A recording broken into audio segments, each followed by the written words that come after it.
పని సార్ ఏమైంది సార్? జియో మొత్తం ఇలా పెంచుకుంటా పోతే మానవుల పరిస్థితి ఏమైపోద్ది సార్? సార్ మీ అబ్బాయి గారి పెళ్లి గురించి 5,000 కోట్లు మీకు ఖర్చు అవుతే మా అమ్మాయి ఎందుకు సార్ ఇవన్నీ?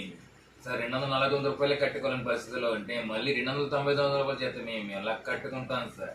సార్ మీరు కూడా అర్థం చేసుకోవాలి సార్. సార్ ప్లీజ్ సార్, మీ వల్లే సార్ మొబైల్ గురించి అన్ని దేశాలు అల్లకోలం అయిపోయింది మీ జియో వల్లే. మీ జియో ఫోను అన్లిమిటెడ్ కాలింగ్ ఫ్రీగా పెట్టడంతోనే మొత్తం అందరూ మొబైల్ ఫోన్ కొనటం మొదలెట్టారు సార్. సార్ ఇప్పుడు అందరూ కొనుక్కున్నారు కదని చెప్పి మీరు ఇలా ప్లాన్లు పెంచుకుంటా పోతే మాలాంటి వాళ్ళ పరిస్థితి ఏమైపోతుంది సార్? ఇంట్లో పోషించుకోవాలి, మొబైల్ రీఛార్జ్లు చేయించుకోవాలి, ఎలాగవుతుంది సార్ మాలాంటి వాళ్ళ పరిస్థితి? సార్ అర్థం చేసుకోండి సార్.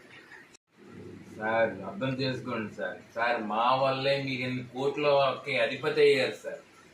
ప్లీజ్ సార్ అర్థం చేసుకుని కొద్దిగా జియో ప్లాన్లు అన్ని తగ్గించండి సార్.